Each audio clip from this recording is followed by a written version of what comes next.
All right, so today we're going to talk about slavery. Slavery, many people have a misconception that slavery was only a southern plantation thing. We never had slaves beyond that. Not true. We had slaves in every state, every colony, every place, and, throughout. We had more, obviously, in the South, but there were plenty already. As I was talking to one of the volunteers, Providence was a big location. Providence and Boston is where they dropped quite a few off. John Brown, who's the founder of Brown University, actually wanted more slaves to come. Most of the big buildings, which were built in the 1800s, were built by slaves. So they know that, they recognize that, and they tell you different things about it. Don't be misled. People want to say whitewash history. Some people want to pretend. It makes me feel bad. I don't think it makes me feel bad, for me personally. I want to know facts. So if I do my research, I just think we should know whether it's good, bad, or indifferent. I couldn't care less, but just want to know what happened. So let's begin talking about this. So a book way before my time, obviously, 1832. But there was a few books about abolitionism. Can you go back one? And in the beginning, they wanted to, okay. There's not that long book. But William Garrison, you've heard of William Garrison, the great liberator, right? He was known as, right? He was kind of the leader of the anti-slavery movement.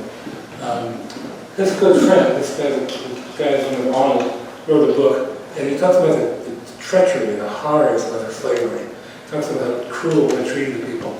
So he said, aren't we all American citizens? So that was his premise, that we are one country. Should we treat these people so differentially? So horribly, should we do that? And it's got to raise consciousness, and he did exactly that. Okay. I'm going to begin with a few names about people from different towns. They all had slaves. The founder of Falmouth was a fellow by the name of Johnson Hatch. He came here in the early 1600s. He had all kinds of slaves. He had indigenous slaves. So when I say indigenous, I mean Wampanoag, people who came from the local area. But don't forget, Wampanoags, there were all kinds. You had the Matakeesis, you had the Nossets, you had the Pomets. There were a lot of different tribes within the Wampanoag. But there was one big sister tribe, the Wampanoag, which is part of the Iroquois. So he got to be very friendly with the indigenous people. And he wrote a couple of Bibles he wrote in their language, so they could read it. So he wanted people to read the indigenous language. He negotiated treaties with the Indians, with the indigenous people. The way he did that, he'd be friendly with them and very nice. And for the most part, I think he was a decent man, I think he meant well. But he would definitely get them, have a little more alcohol, Then we'll talk, have a little more alcohol. And so he began this kind of system of taking land away. So they made deals, and some of the deals were not advantageous at all to the locals. They were advantageous to him and to people he knew, so it's the way it was. Okay, well, by the way, when you talk about slaves, there's different kinds of slavery in Cape Cod. You see, a typical family, pretty much the indigenous people, especially the women, could never marry outside of their race. Either they married an indigenous person, another Wampanoag, or they didn't get married at all. A lot of times they could marry a black. So if it was a black slave, and he or she was compatible and wanted to get married, they could do that. So it was perfectly okay. So when you say Indians, indigenous, black, some of the races were mixed. Most of the slaves, some of the people I've heard about, like I read names, they're like 40% black and 80% Wampanoag slaves. There's a mixture. So just to be clear, that was kind of the mixture of the races back in the world. One of the founders of the Quakers, we're going to talk a little about religion later, but George Fox was the founder of the Quakers. What they were doing in Falmouth, some of the people who bought slaves, and quite 8 or 9 names I found, negotiated with the Quakers saying, oh, I paid X amount of dollars for him. Do you want to buy him back? And pay me a little more, he's yours. So that's what the Quakers would do. The Quakers, they went back and forth a little bit. We'll talk about that. But they were very, very conscientious and basically very helpful to the slaves, I would say. The other thing that people don't realize too, so you had indentured servants. We'll talk about that later. They counted more in the 1800s. But you also had white people who were slaves. If you committed a crime back in those days, in the 1700s, there's no prison. It's not like we have today. It's not like organizing systems and all that. They had a few towns that maybe like a hole in the ground, basically, or maybe a cave or something really very archaic. And they would put people there. So if you committed a terrible crime, you kill somebody, committed a robbery, did something like that, you could be put into slavery for, whatever the term, judge would determine how long. Now, the kicker though was there. Black people never had a choice. They just came over and had these lands. If a white person committed a crime, they could buy their land. That's number one. And number two, they could endanger other people. So I found a few cases where a man was arrested for, let's say, stealing a horse, and he had put his 9-year-old son into slavery for 5 years. So, I mean, that was accepted that. So you could put other relatives or friends into slavery for you. And sometimes a man is self-serving, but not always. So I think, so it's depending on the nature of the crime and what he did. I also want to curious how the indigenous people were treated. So Mashpee, as you know, or maybe not, they had to put the indigenous people in one spot. They tried to anyway. So it kind of congregated them towards the national. And that's basically where they were. And they were really treated pretty poorly. I mean, they were not treated in the best possible way. If you did a study, it's quite a Pregot by this. So Pregot did a study in the year 1757, and they just wanted to see how the indigenous people were being treated. And most of them were kind of treated, each one had a master. I mean, they had to be responsible for somebody. Each one had maybe some living accommodation, because they weren't quite nice. They had to meet heavy labor most of the time, menial work, and long hours of work. And it's like sometimes 20 hours, 18 hours a day they had to work. So they weren't treated all that well. So they might have been treated differently. One big difference, though, if you're an indigenous person, your offspring are always free. So that's your wives, your sons, and your daughters, you're going back to these slaves. But if you're indigenous, that's a different ballgame. So they did not necessarily become slaves after that. Another big man too, Palmer was of that Falmouth area. He had a couple of slaves. One thing that surprised me, many of the clergy, the head clergy as well as the deacons had slaves. So from the very beginning, all our founding towns had pastors of a church, could do any kind of church, and many of them had either an indigenous slave or a black slave or both. So this fellow had Titus was a black slave, and he was for heavy labor. So again, one of the reasons I wrote the book, I thought about the book, saying, well, why did people think it was okay to treat another human being in a subhuman way? Why would that even enter their mind? Well, if the laws don't prevent it, if the clergymen are showing you by that example, if the political situation is such that it's your advantage to do it, it's human nature. They said, well, take the easy way out, and they did. So that's kind of one of the reasons to do that. By the way, here's one thing named coffee. We're going to talk about Mr. Coffee later, or one of the coffee. That was very big success. And she got a Falmouth, I was being raised with a woman, who's her mother, this fellow's mother actually. She was an anti-slave, even though she herself was a slave. She was right in the Falmouth Common. We've been to Falmouth Common, Green there, right in the house. And she had this son. His son, would go on to become pretty famous. His son, that's the son. But she one time had a petition. 73 women from Falmouth signed it. 3 of them were slaves, and the other were white. And what the petition was, Congress, at that time was Confederate. Washington, D.C. had slaves, but not. So they wrote a letter to Washington, D.C. collectively saying, we don't want you to have slaves. Please acknowledge that, and hopefully felt that way, but they didn't. In fact, they said, you're a woman, you can't vote. There's no status. So they couldn't even take they took the letter basically, that's really the way. And this guy, the picture you saw, he eventually moved to New York City, and he had a newspaper called Color America. And that was a very popular newspaper, 1840s. People read this newspaper quite a bit. Anytime there was an incident of any magnitude, he would study it and put it in this thing called Color America. He himself became a minister. Became one of the biggest churches in New York City. He was well regarded. He was also kind of the beginning of the runaway slave movement. He didn't advertise this, but people knew that. So if you were a slave and you could somehow get to New York City, you made contact with one of his parishioners with him, and he found a way to get you up to here. The reason, by the way, I'm not talking about this a little bit, but the reason why they came to Cape Cod, so many of them, for shipping. Many of the indigenous people, black people, were trained in maritime skills. They were trained as weavers and sailmakers and carpenters and things to make boats. So there was very, a lot of need, or the carpentry, the type of skills they had, were very conducive to the hired for Cape Cod people. This guy, it's an interesting book. The cover of the book, the reason I chose that particular cover, this guy, Sears Carrawall, the dentist, he began a little thing. He began as a slave, I wouldn't say a slave trader, but a slave negotiator. He brought cotton from plantations, he brought food down to them. So he definitely involved with the trade, not direct people, but the articles and things.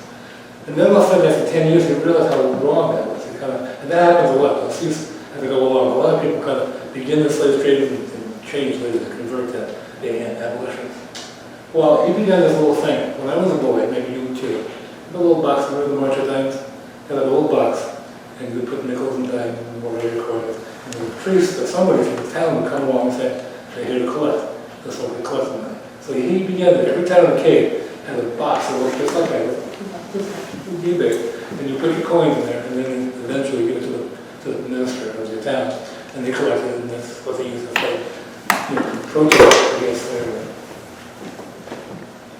Now we're going to talk a little bit about the history, way back in the very beginning of the Commonwealth, way before we were a country, when we were a colony. So we're going to talk about 5 people who were heavy in the slave trade. Okay? The first one is Samuel Maverick. You get the name Maverick, even today. Maverick is someone who does what they want to do, and you can't put him in the box there. Radical. He was definitely that variety. He had a boat. He was an English fellow, and most of these people were English when they came over. He came over, and then he said, well, let me have a boat. He got a boat that went from Chelsea to Boston, and made money on that. One day, one of the fellow was actually an author from England, was on his boat. And he heard a terrible scream. And he said, what's going on? And he went outside on the deck, and there was a woman, half naked, and she was being attacked by a black slave.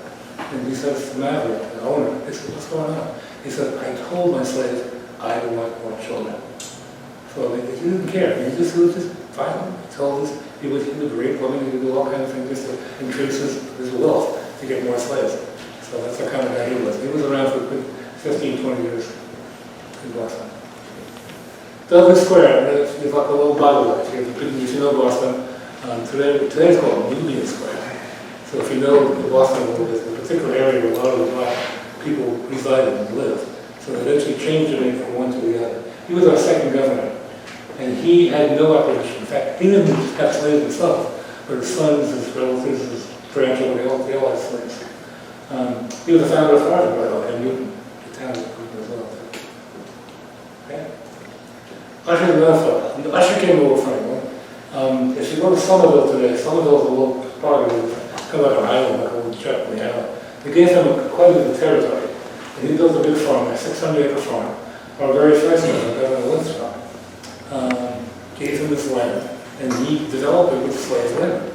He probably had one time as many as 100 slaves or more. He built these, beautiful farms, beautiful buildings, beautiful places to stay, horses and stables and so on. But that was all built on slave labor. And many of his descendants still continue to live in that area too. Eventually, in 1689, he was a tax collector. So as you could imagine, he was not very popular. He knocked on the door and tried to collect the local taxes. They eventually chased him to New Hampshire. Eventually, he had to move out of the area. This guy may be the #1 slave obtainer in Boston. If you know where, probably the Father's basement is in downtown Boston, King's Chapel, the big church, it's been there for a long time. Well, he was a member of that particular church. In that particular church, in the year 1740, we have documentation of 219 slaves that were owned by 55 congregants. So 55 people who lived in Boston had slaves and another 219 people. So that's a pretty big number.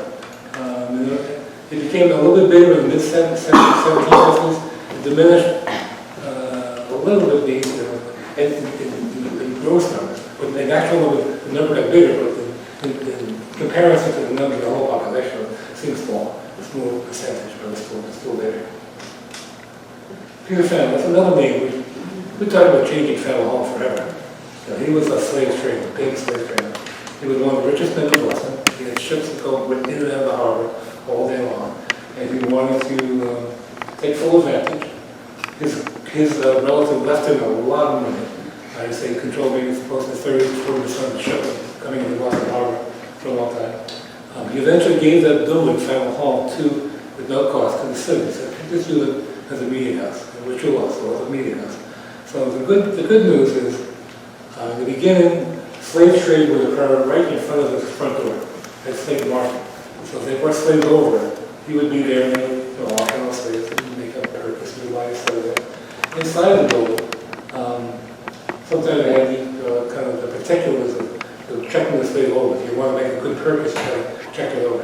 But beyond that, and once we got to about 1830, and the abolitionists kind of became more numerous, that was where all the abolitionists met. So all the people who were anti-slavery in the Faneuil Hall. So that's maybe a rationale that people said we should keep it because it's a little bit of both types of history. All right, so if you look at the slavery of the 1600s, I would say most of our slaves were indigenous. Mostly, a few black, but not as many as you would think. Like I would say in Cape Cod, typical like terms in a given year might be 4 or 5, maybe sometimes, depending on where you were. But Cape Cod would be like a great number, very, very rarely. If you were in the bigger towns, Providence or Boston, that's quite different. But you had a small number. But you probably would have indigenous slaves. So indigenous slaves, what would happen to indigenous slaves, usually 2 things would happen. Either they were captured in a war. If you're captured in a war, then you automatically become a slave. This is the way they did things back then. And you were given some kind of payment. So I read about a couple of captains. One captain was victorious, he won the battle in the Pregot War, and he was given 10 indigenous slaves as a payment. So you could keep them or sell them or whatever you want to do with it. Just to do them as you saw fit. Truro, another example of clergymen. The very first clergyman that came to Truro, John Payne, he had a slave. He had 1 black slave and he had a couple of indigenous slaves as well. So he was very proud of him in his day. And he used them for various reasons. He kept them in a probably good esteem. He wasn't violent or bad with them, angry with them. So he kept treating them well. Still, not giving freedom. He couldn't do anything. They couldn't do anything. They would work the wall hours in the day. Now, it was considered to be a kind of social status, so it was a thing to have a slave. But back then, if a woman or a man wanted to prove you're affluent, the way they would do, they would go to a Boston concert and bring a slave along with them. They would go to a dance and they'd bring a slave with them. It was kind of like a showpiece. It's like, I can afford a slave. Yeah, it's kind of unusual. I found one group of people, to show you the hierarchy of slavery, there was one group of black slaves in Connecticut, a very small town. But they had enough money between them, they made some money. They had indigenous slaves beneath them. So black slaves had indigenous slaves that worked for them. But that wasn't common, that was unusual. It did happen. In Bourne, we had a situation where they broke into a house, and remember I said if you get arrested, you become a slave or whatever. Well, this was some indigenous people broke into this guy's house, and as punishment, he had to take them into his possession as slaves. So I don't know about you, but people break into my house, and then you're told you have to keep them. You have to, and every night they're staying in your property. It's like, I'm not sure I'd be too thrilled with that. So I don't know. I didn't read how long he kept it. That was what they had for that then. And then we have a lot of remnants of the runaway slaves. We'll talk about that coming up. The runaway slaves are very common. Have you driven on 6A, ever seen Mary Dunn Road? She was in the street right off, let's say, Republic. And she was a big anti-slavery underground railroad person. In fact, she was from Barbados, she was black. She had a pretty big farm. She lived in a big farm. A lot of people did like produce and different farms there. She had a thing called the Witch's Brew. So a lot of the rich barnstormers would stop there, kind of like a tavern. They would stop and have some Witch's Brew, and then go on to Hyannis after that. But in the meantime, she made a lot of connections and kept a very favorable atmosphere for runaway slaves. She definitely slavery too. What they would do too, one of the things, if a runaway was lucky enough to make it to Cape Cod, that was ideal, because then they could make it to Provincetown. Provincetown almost every day as fishermen going to Nova Scotia or New Brunswick. And that was the ultimate, because you would never be safe in America. Anti-Slavery Act. This is where I so highly research on slavery. No matter what you did, if you were pro-slavery, if you were, you support slavery, it became illegal in 1790, so you couldn't have it. Right? But then a little bit after that, 1805 in that area, you had anti-fugitive slavery. So if you helped anyone, if you condoned it, if you gave them money, if you told them where to hide, you told them what to do, you didn't tell them, even if you didn't turn them over, if you know you see a slave and you did nothing about it, you could be arrested. So either way, the poor people, no matter what you did, help them, don't help them, you can get in trouble either way. So depending on how you felt, you have to record that. In 1790, there was a slave who was beaten to death. The fellow named Chabelle Smith. So we kept whipping and stirring us and say, this died. As a punishment, you would think he would be given a really harsh punishment. Not so much. He was wealthy, fellow wealthy. So they made him pay a heavy fine. And it was the judge did say, oh, that was inexcusable to kill somebody. And the punishment didn't fit the crime, that's for sure. Number one. And beyond that, if other people start doing that, they're going to get really severe. But they did with him. So I don't know how serious people took it, unfortunately. All right, next, let's talk a little bit about religious views in general. It's very broad, so when I can give you my summary of the plea, I'm sure there are exceptions to the rule and all kinds of variations. This is just from what I read, this is what I picked up myself. Okay, here we go. So the Congregationalists, the first one, the biggest group here in town, they had a lot of sea captains, obviously, with a big congregation was basically affluent sea captains. They got the first few, they gave the most money, they kind of ran the church for the most part. Their wives were heading into the church duties and so on. They did different things. Now they wanted verbally, they kept saying, we don't want slavery in 1810, 1820, 1830. But they said, we'll do it next year. I don't want slavery, but maybe next month or thereafter. I don't want slavery, maybe the year after that one. So they kind of drag their feet. Why is that? Because they were still making money. So if you were trading, if you were a commercial shipper, whether you sell fish in the south, whether you get into the plantation, you're taking cotton to the mills in Merrimack or whatever, you're making money. So there's an offshoot there. There was a heavy beneficiary, very heavy. So it was just a popular thing to do. So Congregationalists didn't want to do. In fact, the church in Bristol, the Winthrop Church, there's a street called Winthrop, used to be a church laid out for early 1800s. And they were, the pastor's wife had a slave, and that's what got the people obsessed. They went through, they wanted to move to an anti-slavery at that point. So a lot of people left that congregation and moved to our own pastor. Jewish people, I mean, this is common too. Jewish people, as a rule, they were pretty passive. I mean, they were pacifists for the most part. But a very small population. In all of the colonies, maybe 2%, 3% Jewish population. But there was a tradition in the Jewish life that if you owed money, you would be indebted to them, such a way to become slave-like. So it was a different form of slavery. It's not like heavy slavery, but you could be part of the family, maybe even live in the house, possibly, have food. So they weren't against it, but they weren't formally, didn't fight it that much either. Now, Catholic view was kind of strange, I think, it's very strange, even today. They admit nothing. They admit nothing. In fact, when Columbus began, all the exploring began coming to North America, they came out with a symbol in Catara. It said that as long as you go into the New World, North America, Central America, South America, and your purpose is to Christianize, to make life better for them, perfectly okay. So what you do is like, do the best you can. You have my permission at the Catholic Church to do anything you may within reason. And they fully took advantage of that. So it's really not a very strong policy. So again, speaking for myself, I guess I'm of a certain age. I remember when I was really young, growing up in New York City, Columbus Day Parade. And I wouldn't mind my friends, some Italian friends, I didn't watch the Columbus Day Parade. It was kind of fun thing to do. Now it's different. Now Columbus, they realize that Columbus heavy in slavery. He treated people miserably. He whipped people, he hurt people. He did some really bad things. Columbus is kind of, that's why on this day, like Indigenous Day, so to this day it's kind of 50-50. Some people still respect it, some people not so much. And I can see why that would be the case. So I don't think I marched today. I don't think. Quakers were the biggest group who were anti-slavery, but it took them a long, long time to get there. So there's a picture of Brown University. I mentioned John Brown, and he was definitely a slave trader.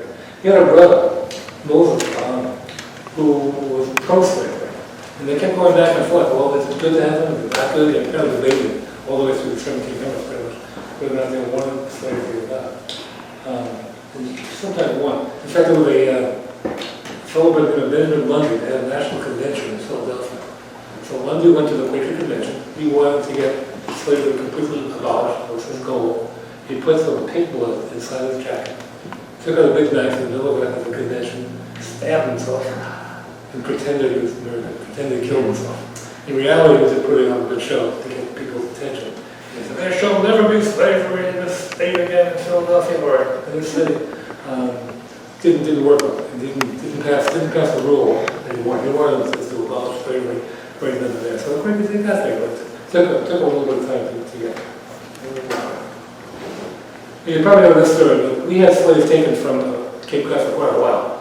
So in the early 1600s, there was this fellow named Squanto, who was a Wampanoag, a young man. And he was taken by a fellow, an Englishman, William Hunt, brought some slave boys and girls all over to the indigenous people went to England to work as slaves. And one of them was this guy, Squanto. He was there for 4 or 5 years. He learned the English language. He learned Spanish language. He was fluent in English and Spanish. He was a good student, I guess. He learned well. Finally, the Spanish monks, when he was maybe a teenager, mid-teens, they brought him back to Massachusetts. And they wanted him to, his tribe was decimated. When Squanto came back, this particular region, probably Matamoine, which is the Chatham area, the crew was there from Matamoine. Probably he didn't want to go back to it. So he had a petition to get him, can I be part of your tribe? He had to knock on the door and request, because a lot of indigenous people died. 1740s, 50s, they were ready to do the study of fevers and disease and so on. Terrible time. A lot of indigenous people died through disease. So Squanto came back, and he's the one, today, we kind of give him credit because he helped the pilgrimage and taught them how to plant corn and how to live a good life. But it was based on slavery. So there were 2 major wars with the indigenous people. The Pequot War was the first one. That was a pretty good war. Mostly Connecticut and a little bit of Massachusetts, but mostly Connecticut. And Rhode Island. King Philip War was much bigger. King Philip War was also New England. King Philip War was a much bigger indigenous calamity. 1675. And that's why people really got hard, because back then, some indigenous people, some really realized they were living in the land, taking everything from us, and giving us everything. We're being pushed away and pushed aside. This is hard. So there was a lot of violence. A lot of indigenous people just knock on doors and burn houses and kill people. So while there's a mistrust, well, of course, we take some land over them, they better react. So that's basically what happened. And again, if you were captured there, you became a slave. I'm not talking about that. Then you have indenture service. We'll talk a little about that today. There is favorable indenture service. So right after the Revolutionary War, it would be a very typical situation. An English boat, I'd say 3 big countries, England, Ireland, Germany, typical, maybe Holland. If you wanted to come here to work as a servant, you can do that. So you get skills, and you knit a dress, you can cook, you can do embroidery, whatever, some kind of particular skill, blacksmith. You would come over on the boat, you would come here, and then as you left the boat, you would have like an auction. It's almost like a slave trade, because the auctioneer would say, this is Mary McGill, some name she would say, and say, no, she is proficient in seamstress, and she can do this, and she's good in cooking, and whatever the skill would, they would tell you. And then people would bid money. So sometimes they prearranged. But that wasn't something, from what I can tell, it seemed like a war that came over and took the best shot. The whoever took the man took the man. But there was some prearranged groups to that. And then you had involuntary. This I didn't know at all. I didn't realize we had involuntary servitude. So there were prisons, primarily in England and Australia at the time, where they would take big groups of people, who were mostly black, and take them to America, and then this had to work. And they made them work. Didn't want to. Took them from hospitals, took them from orphanages. They took sometimes teenage kids from orphanages and brought them to America and made them work. So that's the way it is. This fellow, William Pinchon, the founder of Roxbury, he built most of the town of Springfield with the black slavery. So the original town hall, the original church, the original big buildings are all built by indigenous slaves from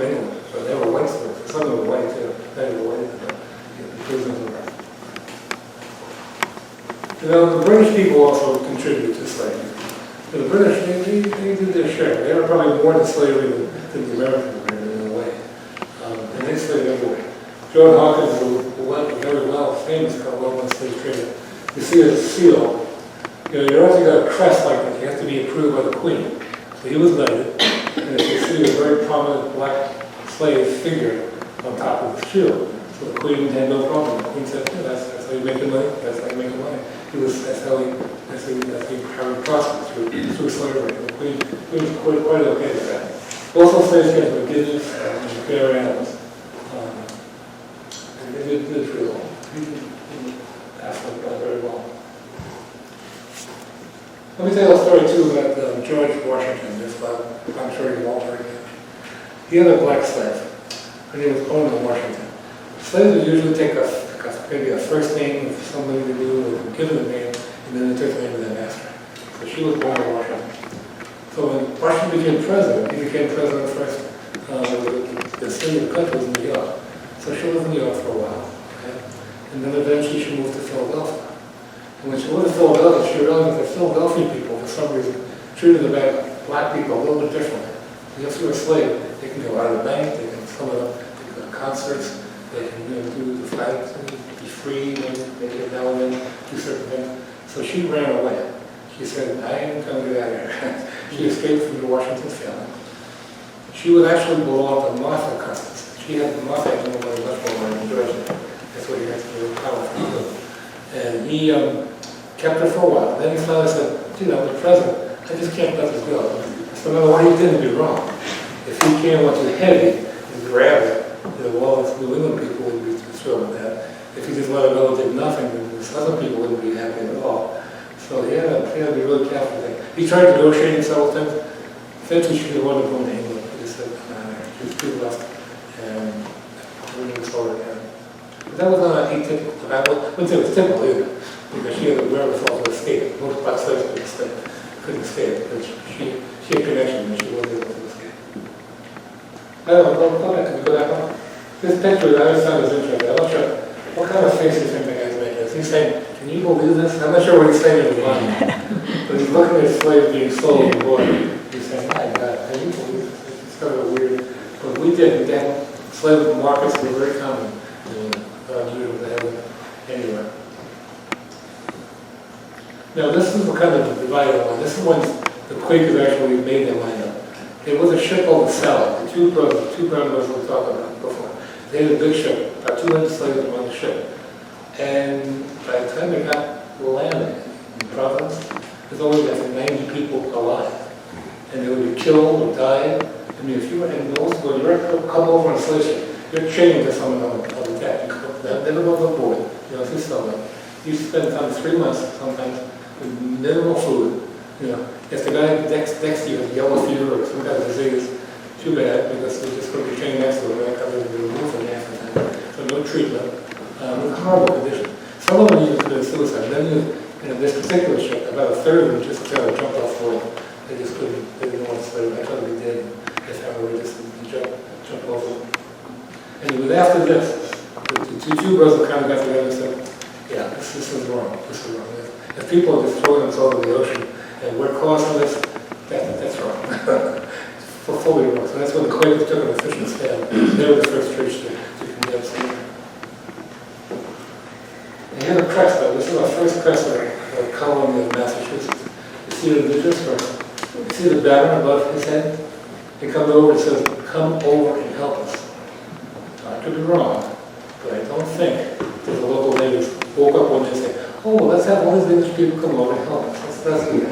I don't think so. I don't think that was their idea. But that was their vision. They're civilizing. They're making them people all day. Well, this was a war to make them anti-slavery. Because if you read it carefully, it doesn't sound to me like it's too hard a at all. So you couldn't do certain things, but they knew the enforce these World War. So slavery was very present. Then they had an amendment to that. This I got to kick out of this because they said, well, let's be really strict. Let's make slavery kind of an okay thing. So no man can be beaten more than, what's the number? 47. So if you commit a crime, You can beat the slave only 40 times. So I don't know, you could die after 10 sometimes. You'd be really, really hard pressed to survive. And they were supposed to help slaves. They're thinking this thing passes once, so it's going to be beneficial for people. Now, we changed in 1790, well, the laws changed here in our Commonwealth. Judge Cushing, who was the Supreme Court of Massachusetts, he had 3 or 4 cases in a row. One case was Mom Bet, the woman up in the Pittsfield area, and she was at home one time, and her master took up a frying pan and was going to clobber Mom Bet's sister, and probably kill or hurt her significantly. And Mom Bet intervened. She kind of tackled the owner, knocked her down, so they went to court. And how dare a slave attack a white woman? How could she do that? So this guy heard the case and said, you know what, she was protecting her life. And she has every right to protect her life and her family. So the judge found her in favor. Then you have another case after that. A fellow named Pop Walker, he's up in Barry. In 1780, the other case, he was about the 3rd case on the road that had really injustice and bad things to slavery. So he said, she'll be slavery, she'll be no more. Now, did that end slavery? No. Theoretical, on paper, you couldn't have a slave, but there was a lot of ways they can keep it going. One way, the community slave said, I'll tell you what, you can't officially be my slave, but you can be my indentured servant.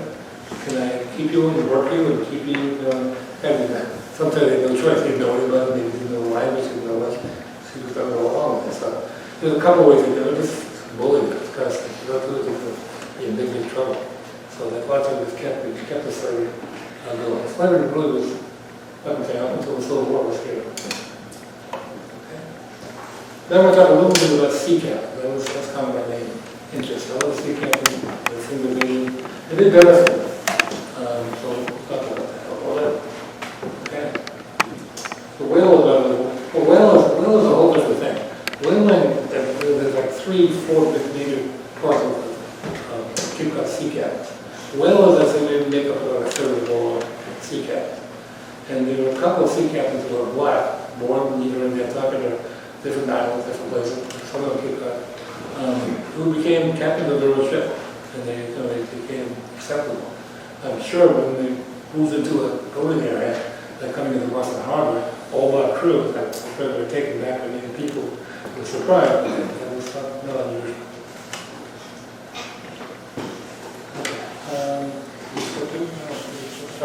Just a bit, he's an English accent, but he was very great help. His ships, he would capture 1,000 slaves or 2,000 slaves at a time and bring them more. He was British. But that's to us. He bring them mostly South America, Central America, and a little bit in North America.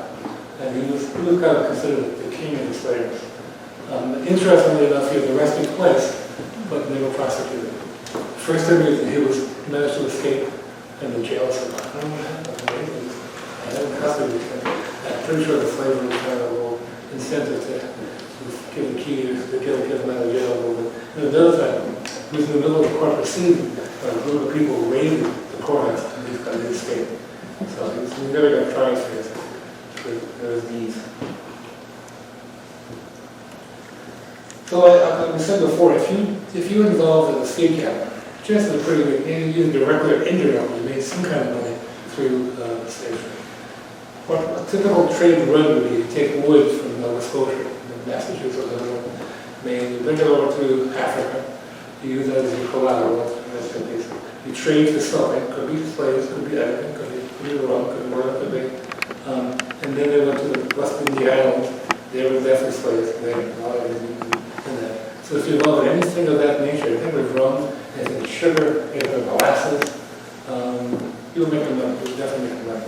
So this, even if a sea captain from Massachusetts wanted to do with slavery, they possibly showed using some material that would be beneficial to them. So that's the reason why they want a slow pace of doing that. Alewife, I didn't know that alewife, I've never had alewife. I'm sure I wanted, because it was considered a very low-grade fish. So some captains would bring fish over into the plantations.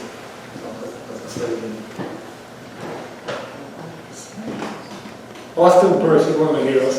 This fellow, I should drive around, so see Burris was slain in a couple of spaces after that. He began with slave trade, and his job, in the beginning, when he was a young man, in his 20s, he was kind of separate people. So slaves would go to the auction block, and he'd put the mom here and the father there, and the kids there. After a while, after 4 or 5 years, I just can't stand it. They all have teeth, and they're gnashing and horrible sound. He said, I just can't do this anymore. He came back to Boston and became the director of the Boston Harbor. And the reason he did that, because he had a lot of connections with shipping people, and he helped us there. So he was kind of on the slide, but he definitely didn't want to help them. And not to help. But this guy was William Garrison, was in Boston, but he had a summer house in the house. Most of the main things that we would do would be helping the pro-abolitionist group, men that we are, in the town. He had a guy like Richard Dana, who read the book 2 years before the mass. Lucy Stone, Lucy Morse, these were all very affluent people who lived in the island and were his friends. So a lot of the abolitionist movement came right here out of Cape Cod. This is one of his mother. Abigail Hopper Gibbons. She was mostly in New York City, but she had a daughter who moved to it. And she found a lot. She went to prisons and found out how horrible, and not just black, but everyone's been horrible in prison. And same thing for even schools and orphanages. So she was like a real, good person. You could tell she's good because even the Quakers didn't even want to keep her. She was so adamant about doing the right thing. Even the Quakers said, they made her really good friend that take her face. But she began the Underground Railroad, not began, she wasn't beginning, but she was prominent in helping him and improving him. I talked before about a sea captain, the color can become very affluent. This guy became very, very rich, affluent. He was a whaler. He lived in Provincetown. He actually became the head mason, which is quite an honor to be the head mason of the organization. His daughter wanted to go to public school in that time. And they said, oh, I'm sorry, we don't let black kids go to public schools. So he fought that case and won. He won that case. He said, hey, school must be different. You can't differentiate between white and black, but you have to go to public schools. And he's kind of the beginning of that movement.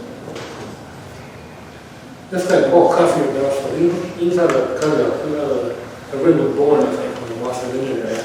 But he began at Westport. He began, he and his relatives, they must have had 30 to 40 relatives between the whole group, and cousins and extended family who owned ships. They became extremely wealthy. Well, this big guy became so wealthy that presidents very, very admitted him. Actually, Jefferson, right through Adams, right through, the consulted him and saying, what can we do with the slavery thing? We've got another hand, and our country becoming very divided. We shouldn't have to divide the country. What can we do? So they came up with an idea. Let's have an African colonization movement. So what they were thinking about doing for a long time, for 10 years or more, they were thinking about taking all the slaves and just getting them out to Sierra Leone, take them to Africa, and could be free there. Not because they were being nice to the slaves, but they didn't want to mix them up or blood together. They shouldn't be in the same area. That was the main reason why they did it. It was not the name. It was kind of, and finally, Coffee with guys, I finally, he examined and said, well, for 2 reasons, this is not a good project. I don't accept this as a policeman as a leader. I'm not going to be anything to do with this. Number one, he said, the premise of America is equal treatment for all. And he said, that's not true. You understand? Plus, there was a cost. The cost of shipping everyone out of the country was very, very high. And he didn't want to, before we bankrupt the country, to do that. He didn't want to do that. And then there's someone really unscrupulous sea captain. This guy, Jack Hammond. The picture, that's William Garrison's newspaper, Liberator, it was from that newspaper. What he would do, he would take a couple of times a slave on board. The man would pay money to go up north, to the other state. And then, either along the way somewhere, he would duck, or even at the end of the trip, he would find a way to get the news to the owner. Somehow he found a way to do it. And then we'd collect money from the owner. We collected both ways, collected from the slaves, took that money, and then collected from the owner. So that's really unscrupulous, my opinion, as well. That's kind of nasty. And then this paper, that's something, the paper would, William Garrison would have articles like this, people saying, is this the country you want? Do you want people to act like this, but that's what it is? And eventually, again, Garrison, listen, a lot of people supported him and didn't. A lot of people want slow abolition movement. We'll do it, but we'll do it eventually. He said, can we done lead it? Can we done yesterday? Can we done today? Don't get it away from me. We can't push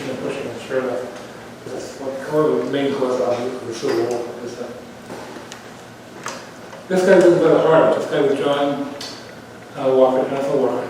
He was going to help slaves. He found out that off the coast of Florida, he found this 12 black slaves who were stranded. He was going to pick them up and be safe. And then he realized that got caught all the way. And then they never really knew. So the punishment, they put him on trial. Actually, he was in jail for a year, never had a trial. But they did have a punishment. They took his hand and took a branding iron and stamped SS into his hand. Slave saver. So everyone knew that he was a slave saver. It was supposed to be a negative connotation towards him. William Draper Millbank, he's out of New Bedford. He did one thing, he was a big rescue of slaves. He was on one ship, he was like 77 slaves. He got caught and stuff. Didn't want to. He wound up committing suicide in New Bedford. There's kind of a couple of two unusual stories about that. Jonathan Bourne, the town of Bourne is named after this guy. He was in charge of 17 whaling ships, so he made a lot of money. He did very well. He came with all of them to New Bedford, and then eventually to the Cape to become a congressman. And then eventually, when 1860 came over the law, and they had the first Republican Presidential Convention, he was kind of in charge of it. He was representing our state as well as the whole Commonwealth. But he wanted Lincoln to be president. But that was not the common consensus. Going into it, about 2 days before in the election, many people pushing for the Stewart. Stewart followed. He was on the Lincoln's looking cabinet, eventually his cabinet. They kept pushing and pushing and pushing, promulgated and promoted, and eventually Lincoln was the candidate. So it would have been interesting if how would our country be today if Lincoln was that. Who knows what would have happened. This other guy, Elijah Squire Bill, I found it interesting. He was the leader of the Tempest movement, but he had one of the biggest taverns on Cape Cod. Also, he was in charge of the runaway slaves, and bring them to me, and he would take them, distribute them. He didn't save them, he just gave them away to kids for really horrible. The other thing too was he loved American money, but he said, if you pay me in Spanish doubloons, I can get more money at the bank. So pay me in Spanish doubloons. He was a real quirky kind of man. Very nice. I told you about the Boston Vigilance Committee. This is the anti-slavery group in Boston. The Harrison, Pierce, stuff like him. He would take those. There's a sailboat that's called a Moby Dick. A little tiny, relatively small boat. So if you could manage on the slaves, get anywhere near Massachusetts, and bring your boat towards the harbor, he would take a little rowboat there. That's probably him, a little friend, somebody who was for him. Take the slave into Boston. And once they're on land, and then bring the other railroad and bring them up to Cape or Boston, somewhere to safety. We saved a lot of people. I'm not sure people know this, but we had two of our biggest anti-slavery conferences were held right here in Harwich. Here, I was Philadelphia, Cape Cod, 1848. And what happened was, Garrison was there, Frederick Douglass was there, Lucy Stowe was there, all of the promoters who really want to save slavery speaking. And on the second day of the conference, the sea captains had men have stormed the podium. So as the guy's talking, they kind of threatening them, they kind of come right over and put their fingers in his face. They made them run away, physically cut it. Nobody got hurt, but they had to end the conference because these people was being completely unstable. In 1860, they did it again, but that was a whole different ballgame. In 1860, they passed a resolution in Harwich that they should end slavery tomorrow. Literally tomorrow. And that means they're only a day tomorrow. And that was what they passed. That's one of the real precursors of the Civil War. So I want to talk to a few people who are all black slaves who lived in Massachusetts for a while. There's a few of these people. You probably know some of these names, but I'm sure you know Frederick Douglass. He was not a well-educated man. He was a fabulous speaker. And he had a lot of presence about him. He could deliver a speech, very articulate, and prominence and so on. So he was a Maryland slave. He made it to New Bedford. And Frederick Douglass actually went to Garrison and said, we got to keep this guy. And he was one of the prominent speakers, he spent his life and his parents and how they lived and how he remained. He was a lot of great. First person that killed in the pre-Revolutionary War was a black slave, Crispus Attucks. You heard of the Boston Massacre. So the day before the Boston Massacre, there was a young boy killed by a British soldier. I think an accidental war, I'm not sure. But anyway, the next day, the Americans were really upset with what happened. So they kind of went into the streets, and Alex was kind of leading the way. This is the hate. They were throwing rocks and stones as a protest against the killing of Jefferson, and he got killed, as did a few other people too. So he was the first one. He died for the American cause in a way. You know, the rallying cry. Remember the Boston Massacre, right? So it was, first day was a big event, which turns in hate. Have you ever felt Crystal? She was prominent. First name was, again, because the Weekly family was the one who took her over. They kind of took her and the slave. And she moved on to go to Phyllis, the slave ship. That's how she got named Phyllis Weekly, name of the ship, and the last name of the family. But she was trained, tutored, not actually formally educated, tutored by two of the Weekly family girls who knew Greek and Latin and loved poetry. And they taught her some verses in Latin and Greek. She was amazing. She wrote her own poetry in Latin and Greek. And was very well received. She wrote books and was received. Queen Nicola, Gabrielle Lincoln Miller. Unfortunately, at the very end of her life, she married a guy who was not Jewish. He abused her to the bed and really treated her really poorly. She runs a big abject poverty. She was too bad. She's a brilliant woman, did some great things with died in poverty. So during the truth of no one, she was more in the western part of the state than Pittsfield. But she was into a lot of things. She was a pacifist, women's rights, temperance. She was into a whole bunch of stuff. But certainly anti-slavery as well. Just remember that. She was a big consultant to Lincoln. She advised Lincoln on how to present himself to different people. To the commune, not too far from Pittsfield, not a little area where the black people could live. And they were very peaceful, no problems. And that was sort of a model saying we can live together if we really put our mind to it. We're getting close. So I had a good another fellow. He was in a regiment, the 54th Regiment from Massachusetts, which was an all-black regiment during the Civil War. If you go to the Boston State House, right in front of the State House, the main door, you see this little statue, a little frieze, I guess you call it. But interestingly enough, he was there in the first Sumter when they had the first physical attack against the Civil War. He was there. He also wrote a letter to Lincoln. And in the letter, he said two things. He asked for two things. Why is it that I'm black and I get less pain than the white soldiers? Why is it? I get half of them, I get half. Why is it that my dormitory has terrible food and all the white people have wonderful food? Why is it that it went on to say that elaborated on how the blacks were treated in the military during the Civil War? They were treated pretty poorly, but they were still fighting for their country, fighting on their own cause and for the long cause. I don't think I'm not sure they answered the letter. I think they understood the letter, and he tried to do this, but there was politics. There was a lot of other opposition to treating them any better. Masher was a boat designer, the whale boat designer. Cape Cod is famous for whales, there's a lot of whales here. He would customize, that's probably not the right word. If you're a ship designer, they would say what kind of fish, where do you go, what waters you go into, and he would kind of customize itemize exactly what the ship should look like, how big it should be, what shape or kind of wood she used, and he did a lot of things. So he was given an award. He was the most efficient ship designer by the American Government. So he was more of the slave, but an affinity, a great knack for designing those. Another guy I looked at the war slave, this guy Brandon, at a very young age, he was like maybe 9 or 10, he was great in math and science. And in fact, they realized that the family he lived with realized how brilliant he was. So they said, you need an intern to Annapolis, like they were at it. So that's what Annapolis looked like, the first Annapolis before the second one. And you went there just as an intern, kind of, I guess is the right word, to design steam engine boats, design steam engine paraphernalia to make boats more efficient. And unfortunately, if you're black, you could not hold a patent. So he designed them, but he had to give the patent to his friend who could make money on it. He couldn't make the money, he had to give the patent away. But he was acknowledged as being a brilliant designer of books. And my last slide. Okay. This is great. No one fell asleep yet. This is great. Thank you. I'm impressed.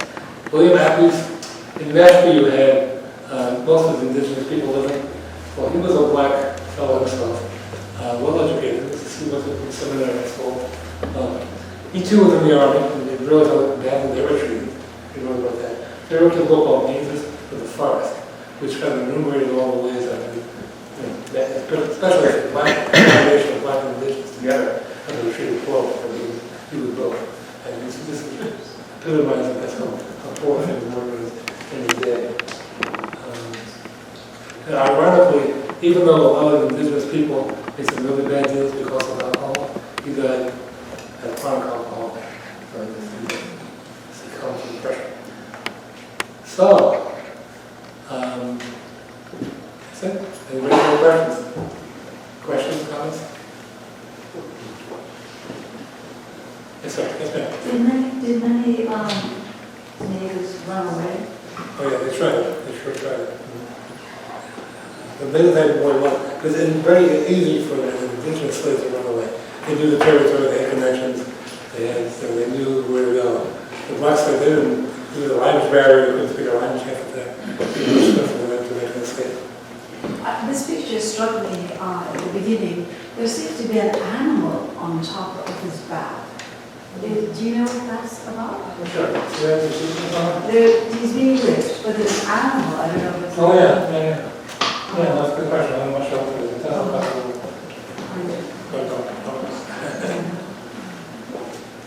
So believe me, there was slavery in Massachusetts, there was slavery in the North. I think we just acknowledge it. We could pretend that happened, but I say that's not studied anymore. But I did some research, for like 2 years back, did some research.